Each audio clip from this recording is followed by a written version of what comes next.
کو بتائے نا داسو ڈیم کہاں تک فزیکلی کس سٹیج میں ہے، آگے کب تک متوقع ہیں، لوگ بڑی بے چینی سے انتظار داسو کر رہے ہیں۔ ڈیم صاحب آپ کی ایک بڑی لمبی ہسٹری ہے مختلف انسٹیٹیوشن کے ساتھ، کوئی رول ماڈل رہے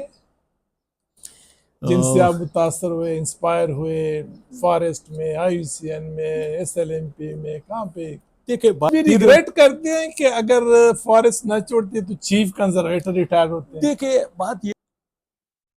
جی ویورز، امید ببر صاحب ہمارے ساتھ ہیں۔ ہم نے ان کی ارلی سکولنگ، اس کی پاکستان فارسٹ انسٹیٹیوٹ کی ایجوکیشن، اس کی فارسٹ ڈپارٹمنٹ میں سروس، پھر ہم نے دوسرے پارٹ میں اس کی آئی یو سی این کی کہانی سنی، اس کے چیف انوائرمنٹ پلاننگ کمیشن میں، اور پھر سسٹینیبل لینڈ مینجمنٹ میں as a national project manager اپنے تجربات آپ سے شیئر کیے۔ آئیے دیکھتے ہیں کہ آج کل وہ کیا کرتے ہیں۔ جی امید صاحب، تو آج کل آپ کی کیا مصروفیات ہیں؟ جناب علی، اس وقت میں داسو ڈیم جو بن رہا ہے ورلڈ بینک کی تعاون سے، وہاں پر as a adviser biodiversity کام کر رہا ہوں، اور کوئی میرے وہاں 2 سال کمپلیٹ ہو گئے۔ تو کیا ڈیوٹی آپ کی وہاں پہ؟ وہاں پر چونکہ میرا ایڈوائزری رول ہے، باقی تو وہاں پر انہوں نے بڑی زبردست پہلے سے ڈیٹا اور پلانز بنائے ہوئے ہیں کہ فارسٹری کا اپنا ہے، واٹر شیڈ مینجمنٹ کے لیے اپنا ہے، ایگریکلچر کے لیے، پھر مطلب یہ ہے کہ وائلڈ لائف کے لیے، پھر ٹریسٹریل ایکالوجی اور ایوی فانا جو برڈز وغیرہ کے لیے انہوں نے مطلب وہ سارا بنایا ہوا ہے۔ لیکن ساتھ ساتھ چونکہ ورلڈ بینک پہلے تو پلان یہ تھا کہ یہ سارے لائن ڈپارٹمنٹ کے تھرو امپلیمنٹ ہوں گے، تو اگر لائن ڈپارٹمنٹ کی تھرو امپلیمنٹ ہوتے تو شاید میری ضرورت بھی نہ آتی،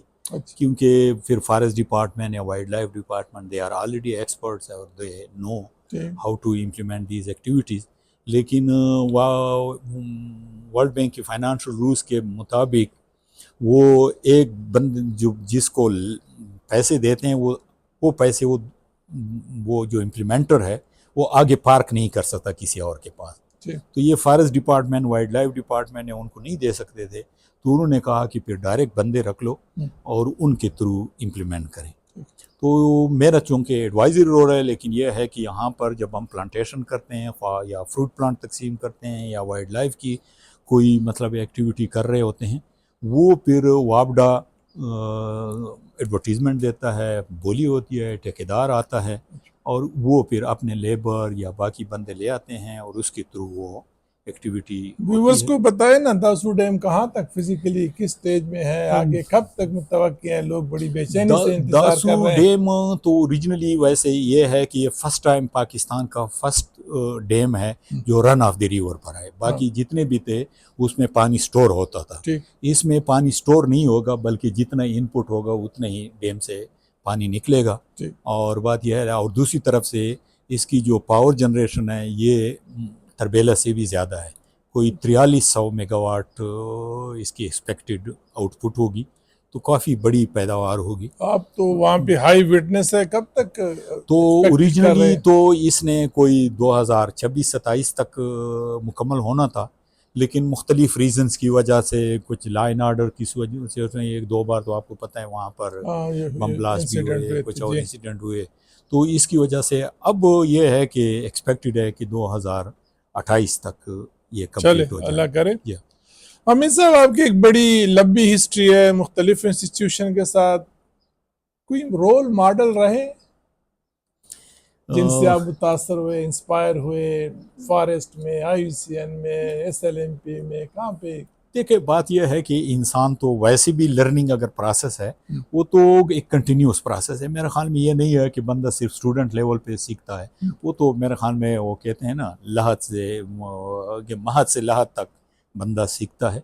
اسی طرح بات یہ ہے کہ ہر ادارے میں بہت زیادہ بڑے اچھے لوگ ملے، انہوں نے بڑی اچھی ایڈوائس کیا، خواہ فارسٹ ڈپارٹمنٹ میں تھے انہوں نے گائیڈ کیا، جس طرح فارسٹ ڈپارٹمنٹ میں ہماری اٹیچمنٹ کے بعد جب ورکنگ پلان میں گئے تو ہمارا فرسٹ جو انچارج تھا وہ حنیف شاہ صاحب تھے، مرحوم، خدا بخشے، اس نے بڑی اچھی مطلب یہ ہے کہ ہماری مطلب تیاری کی کہ کس طرح ڈیٹا کو انالائز کرتے ہیں، کلیکٹ کیسے کرتے ہیں، آگے مطلب یہ ہے کہ پورا جو ٹیکنیکل چیزیں تھی۔ باقی پھر آیوسین میں لطیف راؤ صاحب تھے، ان مطلب یہ ہے کہ بڑے اچھے مطلب ہے ان کے ساتھ انہوں نے بہت گائیڈ کیا. اور خصوصاً گلگت میں جب بالکل ہم یہ 2001-2 کی بات ہے, اس وقت اتنے زیادہ موبیلٹی اور یہ اس آج کے دنوں سے بہت کم تھی, تو وہ بالکل not only as a technical officer بلکہ میں اس سے یہ بھی متاثر تھا کہ وہ جسٹ ایز اے ایک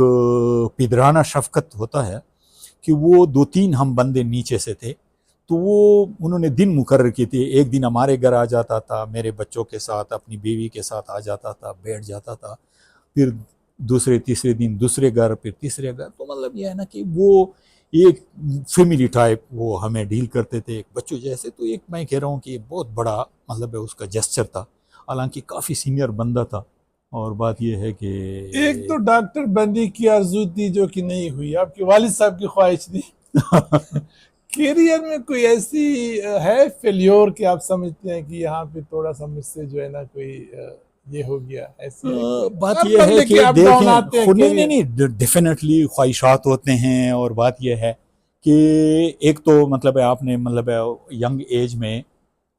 تو میں ڈاکٹر نہیں بن سکا, جس کا مطلب یہ ہے کہ مجھے ابھی بھی افسوس ہے. میں آج بھی کہہ رہا ہوں کہ مجھے کیونکہ میرے والد صاحب کو میں بہت چھوٹا تھا, میرے خیال میں 4-5 سال کا تھا, ابھی میں نے اسکولنگ بھی شروع, تو ویسے میں نے والد صاحب سے پوچھا کہ میں کیا بنوں گا, تو اس نے کہا ڈاکٹر. اور میرے والد صاحب کے لیے دنیا کا قابل ترین شخص صرف ڈاکٹر تھا, باقی نہ اس کے سامنے انجینئر نہ, بس اس کا ایسا امپریشن تھا کہ اس کے جتنے بھی اسٹوڈنٹ ڈاکٹر بنے